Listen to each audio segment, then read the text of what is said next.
Hi, it's Chris Titley here, and we're live at the Sports Strategy Summit on what is a glorious Brisbane morning, and I'm joined by Pete Locke, Commercial and Marketing Lead at Queensland Cricket. Is that a good enough title? Sounds very similar, so yeah, let's Yes. run with it. Yeah, mate, you've just come off the panel. What Yep. do you talk about? So our topic was legacy, and my contribution was to talk about what impact Victoria Park will have as a legacy for cricket, but for Queensland in general, and a bit of a focus around how businesses can prepare themselves for the Olympics, so for 2032, but to have a strategy that takes them to 2032, but for many years beyond. So something that's been drilled into me a lot is how we set ourselves up for what is a generational opportunity, but then for the many years afterwards. And mate, Queensland Cricket, you've been there quite some time. How's cricket changed since when you first started in the organisation? Yeah, it changed a lot, and I guess the fabric of the game is still very similar. I came in the early years of the Big Bash, so we're very much in this startup phase of try things, break things, be different, and had an incredible period of growth, and then have just tried to sustain that and still look at ways to innovate. We didn't have a WBBL or a women's competition in the Big Bash when I started, so that's been a really fundamental change. The way that women's cricket's promoted has changed a lot, and there's obviously a lot more opportunities for female cricketers, and they're paid a lot more than when I first started, where a lot of our elite players were probably volunteers or playing for free. So that's changed substantially. And then the biggest change that potentially will come into our system will be privatisation, which is something that's brand new for cricket, and we're going through a process now to see if that's right for Queensland cricket and for the game. Are you excited about the future of cricket and where the Brisbane Heat's at the moment? Well, I think the opportunity for cricket is fairly large in that if we are an Olympic sport, that'll just open up opportunities in terms of audience.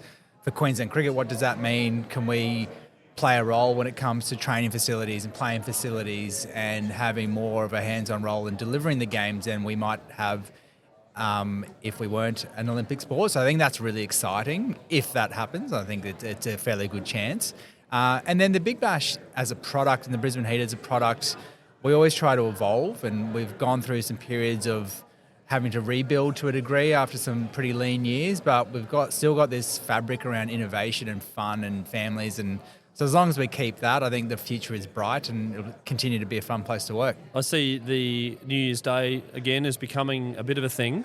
There's lots of things on the calendar, including Magic Round and Gather Round, and there's now we've got sort of New Year's Eve in Adelaide, Yep. and then we've got the Brisbane New Year's Day.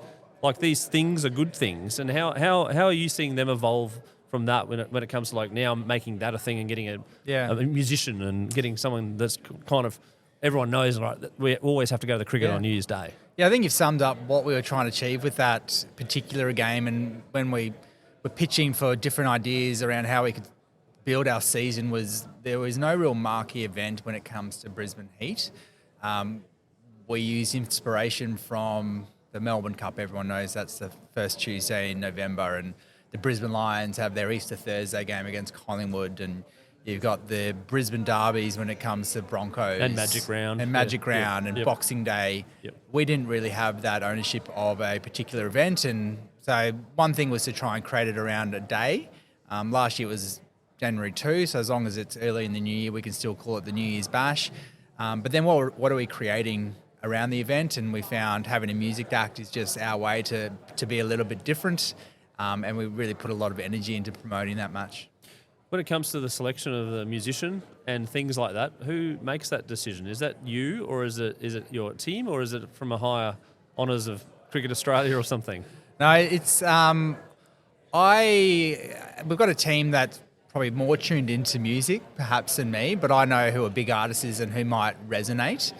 And so I generally have a say and sign off on who it might be. And it needs to be someone that resonates with an audience that's not too niche. And so I think the presets last year were perfect, and they were kind of cross-generational in that the youth of today and Gen Z are listening to the presets, and people my age can remember bangers in nightclubs. So that's really what we're trying to achieve, is someone that can just play 3 or 4 bangers that people know, It'll help sell a few more tickets, and it'll create a pretty cool experience while they're there. Yeah, no. So the Big Bash and the heat, like you obviously study who the crowd is and the demographic. Is there some sort of demographic that you are targeting? Is it micro, or is it macro, or is it cricket lovers? Like, Yeah. I'm curious. Yeah, really, I think it's broad. If I think about why the comp was started 15 years ago, it was because there was a really big problem where cricket wasn't engaging different audiences, and for a period where cricket was once the number one sport for boys, it had dropped to something like 7th or 8th.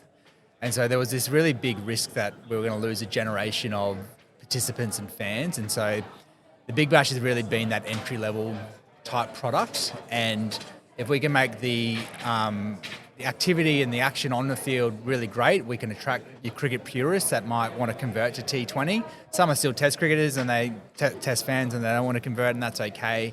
But we've very much been around new audiences and bringing new people into the game, focus on families. So that is really at the core of who we're trying to attract, is families. So mum, dad, bringing the kids to a game. And then from a business community point of view, we're here at the Sports Strategy Summit. Lots of businesses around, and they hear cricket, they hear Brisbane Heat. What do they do? How do they get involved? And what's up for grabs? Yeah, I think we've got a great portfolio or family of sponsors and partners that work with us. They all see the Heat as a great vehicle to grow their brands, but we also do support and work with the whole of the game across the state. So we work with Queensland Cricket and our premier competition. So there's a variety of ways to partner with cricket. It could be as a sponsor of the Heat. It could be if you're looking to make a contribution to our foundation and have a direct community impact. That's a way to partner with cricket. Could be through our grassroots, it could be through the Bulls and the Fire and a lot of the games that we play at Allan Border Field. So I think we're fortunate in that we're not just the elite team, we are everything below, and we can categorically say to anyone that partners with cricket is that by partnering with us and investing, the money is going back into the community. It's helping us put programs on, support volunteers, fund staff to ensure that cricket's really strong across the state. So that's the benefit of partnering with us. No, for sure. And, mate, we've got the T20 Max coming up as well, which is a pretty unique product in Australia, but getting some good names and getting some good broadcasts. I saw the broadcast announcement the other day and also with KFC as well. Like, it's pretty exciting. Yeah, T20 Max, I reckon, is one of the bigger and better things Queensland Cricket's done in the last, say, 4 to 5 years. And talked about it on stage. When you identify a problem or you identify an opportunity and execute around that, that's when you're going to see results. And the T20 Max was born out of performances for the Brisbane Heat and the fact that a lot of our club T20 players were playing while the Big Bash was on. So we didn't actually have a pathway that was natural to say if you perform well in club cricket, you can go on to represent the Brisbane Heat, which is how it works with Queensland. So by moving that competition from when it was November and December into August in the off-season months, we could actually create a competition that could be a direct pathway and leave contracts open that for those that perform well, they can either get a contract with us or another team, or they could be a replacement player. And I guess we've seen the benefit is that cricket's not really played across Australia in August because you can't get wickets up. So a lot of players who might either be looking for a Big Bash contract or a state contract are coming up to play because they've seen an opportunity, or a state cricketer that's not getting a game in Sydney or Melbourne or Tasmania can come up and have a hit with the club, and it's better than having a hit in the net. Talent, and all of a sudden they get picked up by the Hurricanes or something. Absolutely, and there's also some players that are coming from New Zealand and subcontinent. So yeah, it's been awesome, and the fact Channel 7 have backed it for a couple of years, KFC have been a huge supporter of it. It's definitely one of the highlights on the calendar for Queensland cricket, without a doubt. Mate, that's brilliant. Well done. It now appears that it is lunchtime here, and there'll be a plethora of people coming out on stage from the stage. Peter, thanks so much for joining us today on a little live podcast here at the Sports Strategy Summit, and looking forward to catching up later. Sounds good. Thanks, Chris.